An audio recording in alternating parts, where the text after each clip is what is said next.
It is time for the Season 5 finale of Dexter. It was called the big one, and in reality, it was just a big disappointment. Welcome back, guys, to the channel. Season 5 so far, in my opinion, I don't know how you feel, easily the worst season of Dexter so far. And I'm not saying that it's like just last. I mean, I think it is levels below what we've seen. Probably the closest to it would be Season 3. But Season 3 had Jimmy Smits. Yep. Miguel Prado. Miguel. And to me, that's a lot better than what we got in this. I agree. I've already kind of stated in the other reviews that I do think Season 5's premise is more interesting than Season 3's, but they didn't execute it well. I mean, I think Season 1, 2, and 4 can be, you know, close, if not 10 out of 10 seasons. To me, Season 5, I think the number sums it up. I think it is about a 5 out of 10. Well, this felt like a mid-season finale. And what I mean by that is, I'm not talking about episode 8 of 16. I'm talking about mid. You know what I mean? Yeah, it felt mid to me. I just never felt... I never treated Jordan Chase like a viable fucking threat. No, and he wasn't. He wasn't. Dexter takes him down really easily. Just kills him like he's nothing. So, yeah, Dexter goes on the chase. For Chase. Jordan Chase. Oh, pun intended. Like, the more interesting thing for me is, like, Stan Liddy than finding Liddy's body. Yeah, he crashes his car. Then Jordan Chase finds him. And Jordan Chase brings him into, like, this, I think it was the getaway place where they were, like, raping all the women and shit. The fishing retreat. So, yeah, he has Dexter there. He has Lumen there. And he's got them both tied up and stuff. So, at this point, you're thinking, it should be a slam dunk, shouldn't it? There's no way that Jordan Chase should die here. But you just know that one little Jordan Chase ain't taking down Dexter. But it was very anticlimactic, I think, how Dexter got the upper hand just out of nowhere. Well, we'll talk about that in a minute. No, it was, but I think there was a scene that redeemed it to a degree. I think without a certain scene, I'd have been like, well, that was fucking shite, wasn't it? Yeah, Stan Liddy's body is found. He's found by, he's one of our own. It's Stan Liddy. So they go in, Maria talks to Quinn, saying that they've found calls from Stan Liddy's phone, and he was phoning Quinn. What were those calls about? Quinn said he didn't answer. Maria says, well, he must have left voicemails. Which he did, but Quinn deleted it. So then Maria spots like some sort of red stain on Quinn's shoes. She goes, is that blood? And Quinn decides that it's better that he doesn't talk, and that he thinks that the next person he should talk to should be his lawyer. But see, Quinn, overly suspicious here. It's like, you don't actually know what that is because you didn't catch on. You know what I mean? Now, he might put two and two together and be like, well, you know, I did walk up to the fan in the previous episode, but he didn't know it was Stan Liddy's blood. It's almost like, if we didn't know Dexter killed Stan Liddy, I'd be like, fuck, Quinn must have killed him. Yeah, so Quinn, not good. He's getting taken down to the station. Deborah's like, what the fuck are you doing? Where are you going, my partner? Not the first time she believes that Maria sabotaged one of her partners. In the fan, you've got Masuka saying it looks like an expert killed this guy. And Dexter's like, yeah, you're damn right he did. It was me, Austin. It was me all along. You know, so Stan Liddy didn't deserve to go out like that, but it is what it is. Not a deserved kill. Stan Liddy would not have made the list. Where is Harry? But you know what? I think we're seeing that the longer Dexter goes on, the less the list really means. I mean, he's breaking it quite a bit. Yeah, it's like back in season 2, a lot of the what do I do with Dokes? Because he's not warranted. Then he got a jail free card with Lila. There was no Lila here to kill Stan Liddy though. He had to do it himself. Now, I mean, he did kill Miguel's brother in season 3, which was kind of accidental. Self-defense, wasn't it? Self-defense. Was this Stan Liddy thing self-defense? No, because he initiated it. Yeah, it's not like... I don't think Stan Liddy would have... Stan Liddy had no intention of killing Dexter. He wanted the big payoff. He wanted the... Oh, God, the Bay Harbor Butcher, you know? He wanted... No, so yeah, like, Dexter defended himself because Stan Liddy was filming him, trying to get a confession, but he wasn't hurting him. Yeah, so it's not justified. Yeah, so Dexter now is beginning to go off the rails. That's a few kills now. Yeah, you know what? He killed that guy in the toilet in the bathroom, and you know, that guy was like a scumbag, and who knows, that guy could have been a killer, but Dexter didn't know. He just killed him in a fit of rage. This is like even a step up for that, because Stan led his law enforcement. Yeah, he's a wee bit dirty, but he doesn't strike me as like the dirtiest cop in the land. No. It doesn't strike me as the sort of cop that would kill people to plant evidence and shit like that. Yeah, so we go back to the fishing resort. Dexter, it just seemingly out of nowhere, stabs Chase with one of his knives. Chase noticed there was a knife missing. As soon as he noticed, stabbed. It was too late, yeah. So stabbed right through the toe, boy. He's looking through Dexter's little toolkit, Dexter's little box of toys. He realizes there's one missing. Where did Woody go? Where's Buzz? Then he gets stabbed in the foot. Dexter then gets him down, gets him in the position, and Lumen and Dexter. I mean, let's just get to the point. They just kill. Let's just cut to the chase. They just kill Jordan, don't they? TikTok. That's the sound of your life running out, motherfucker. No, but do you not think even it was like an anticlimactic? Like I didn't. Like, I don't know. See, Jordan. I'm not saying Jordan Chase is a good guy or whatnot, but I just didn't really feel like, oh, here they're getting their they're getting their comeuppance or whatnot. It just felt very lackluster. It did.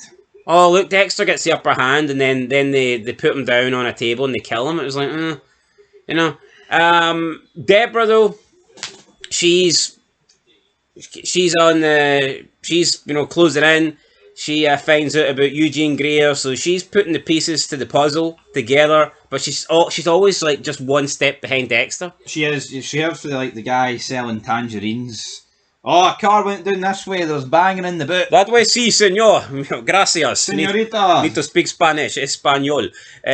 So yeah, she gets there, and Jordan Chase is like dead, and she sees like two like silhouette figures behind this curtain. It's obviously Lumen and Dexter. She doesn't know that, but she does know that the female is the victim that escaped, and that the male is likely some sort of vigilante who's been helping her.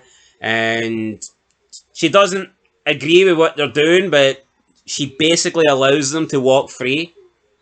I think it would have not been more interesting if she arrived when Jordan Chase wasn't dead. Yeah, absolutely. And I just think it would have been more interesting if, like, they were about to impale Jordan Chase and then Deborah arrives.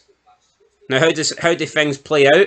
Does she allow them to kill Jordan Chase, or does she just allow them to escape and she arrests Jordan Chase? But then he gives up Dexter.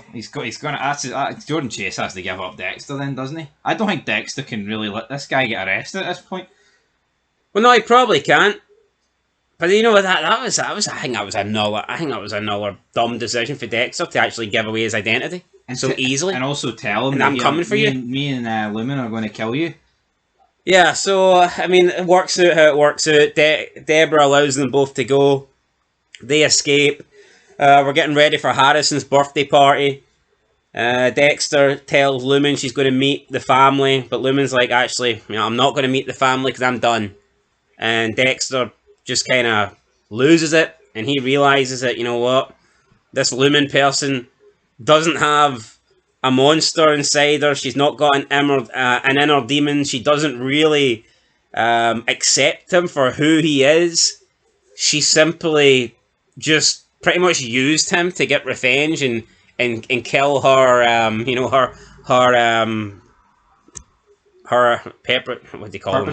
perpetrators or whatnot. So yeah, Dexter I think feels betrayed. I can understand why. He throws a plate at the dishwasher. Not Lumen, by the way, the actual dishwasher in the wall, but I'm fucking glad. Don't know why Dexter's raging. We should all be fucking happy that Lumen's leaving, but I don't know. I enjoyed the scene with Deborah, right? It's like, holy shit, it's definitely the closest Dexter's ever been to be getting caught by Deborah. And, like, anybody, I guess, apart from Dukes. But I almost feel like it would have been better if there was, like, an ending with, like, Lumen and Jordan Pierce where something... Jordan Pierce. Lumen Pierce. Lumen Pierce. I just feel like there would have been a better ending, like, if they were in a car or something and it like crashed off like a cliff or ended up in a lake and they both just disappeared and Dexter didn't know what the fuck happened. I feel like just going down the route of them killing Jordan Chase and Lumen, like, you know what, actually, Dexter, this killing life ain't for me. It's all a wee bit, it's too neat, Yeah, isn't it? Dexter says he's glad that her darkness is gone. Don't worry, I'll carry it for you. I'll keep it with mine. Bit cringe. A little bit fucking cringe there. A little bit gay there. So they say goodbye. Lumen just disappears. We don't see Lumen again. Apparently we're getting her on Resurrection. I've seen rumours of For that. fuck's sake, please no. It's not flashbacks. No, oh god. You know what? I get it. They could change up the character drastically. Maybe her darkness wasn't gone. Aye, maybe Dexter has to kill her. And I'd much prefer that over some sort of, here, I want to start killing again. Or maybe she had another traumatic experience in life. Let's just hope it's the former. Let's just hope if she is coming back, she's coming back as maybe like a villain that's going to be in like maybe just like a couple of episodes. Anyway, she disappears. We have the birthday party. Everyone's bringing their significant other. Looks like Maria and Angel. They seem to be back in good terms.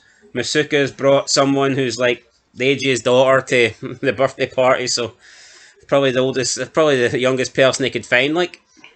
Literally. And then we see Quinn appear, and Quinn thanks Dexter. Apparently the blood was from an animal, which we know it's not, but Dexter lied to get Quinn off the hook. Why did he do that? He doesn't like Quinn. Doesn't like Quinn being with Deborah. Did he feel guilty? Did he not want to send an innocent man down? Yeah, but at the same time, does that not kind of just, like, incline to the fact that Dexter did have something to do with Liddy? Yeah, no. And does Quinn not be like, well, why the fuck would you help me get off with that? Maybe Quinn just thinks, you know what? I'm just grateful that I'm not going down for murder. I'm going to keep my mouth shut and I'm going to let this shit with Dexter go. Or... It implies that Dexter and Quinn have had a one-on-one that we haven't seen. It feels weird that Dexter would just do this for him. Could it just be that Quinn feels Dexter's done him a solid, so he's going to drop everything? Potentially. Or would it not get Quinn... But I think the detective and Quinn should be like, there's a reason why he's done that. You could also say here, this guy's purposely messed up with blood work to get me off. If he's willing to get me off. He's done that before. What else has he done? Exactly. Anyway. So, yeah, that would make you believe that maybe, you know, should Quinn be a bit more suspicious about what's happening here? Or could Quinn could he genuinely think it is blood that wasn't belonging to Stan Liddy? Does Quinn go around... Why would he thank Dexter? Does Quinn go around booting animals or something? Why would he thank Dexter if Dexter just did his job and it was blood off an animal? I guess he's still doing his job, isn't he? No, but it was hey, you did something a wee bit dirty there. Thank you, son. Bye bye. Well, from one dirty cop to one dirty blood splatterist. Anyway, no, it was weird because it was as if Quinn remembered. Oh fuck, that is Stan Liddy's blood on me. I need a lawyer. Yeah, I mean, we did get some scenes with Quinn and Deborah where she kind of wanted the truth and saying, "I'll believe you," but he wasn't really saying anything. You know what? I don't know. I think this Quinn story with the Stan Liddy thing, I think there was legs in that. I think you could have done a lot more with that, and it could have lasted a couple more episodes. Hell, if you went into season 6. Yeah, or season 6. Now, it probably would have, to make it last a few episodes more this season, it would have required Stan Liddy dying a few episodes earlier, but I just think this was interesting. With Quinn basically being arrested under the suspicion of possibly killing Stan Liddy, but then it kind of just gets, you know, brushed under the carpet when Dexter does the dirty blood work. So, yeah, I think they could have done more with that. That would have been a decent cliffhanger going into season 6. What's going to happen with Stan Liddy and the killer or whatever? But anyway, I mean, I enjoyed the episode. But Dexter blows out some candles and he goes, "I don't wish. Wishes are for children." Or some shit like that. And, you know what? It's the weakest season so far. Not that it makes it a horrible season, because like I do think that the 4 seasons, well, maybe not so much 3, but I do think 1, 2, and 4 are top notch television. Do you believe that the showrunner from the first 4 seasons would have done a better job? Just based off what happened, that you would assume so he would have. Did the show feel different? To me, it didn't. I don't think it felt majorly different, but I do think that if you get stuck, I think if one of the main characters for that season is very unlikable, then it's going to be... Yeah. I think that the Blood Barrel Killers was interesting, but I don't think there was interesting characters for the killers apart from Boyd Fowler, who died early on. Yeah, I think honestly, I genuinely believe that these like barrel killers, if you got 5 great actors, it could have easily been the best, partnered with a good Lumen. But the problem is they were all a bit shite, and it weighed it down. What standout moment of the season for you? Standout moment. I liked Masuka describing that scene. I like that. I like Dexter telling them that Rita was dead. That was pretty funny. With the Mickey Mouse hat on. Aye. And I like Liddy as well. Liddy was pretty good. Liddy with the camera was pretty good. Yeah, I like Liddy. I like the fucking name is Dexter. I like the Liddy and Quinn scenes. Maybe could have got a bit more of them. Anyway, rating time. I'm going to give it 6 out of 10. I'll get a 6 out of 10. I'll get a 6. I'll get a 5, but I'll get a 6. 5's too low. 5's too low. Anyway, guys, 6 out of 10. Catch you in the next one. Let us know your thoughts. Till then, peace.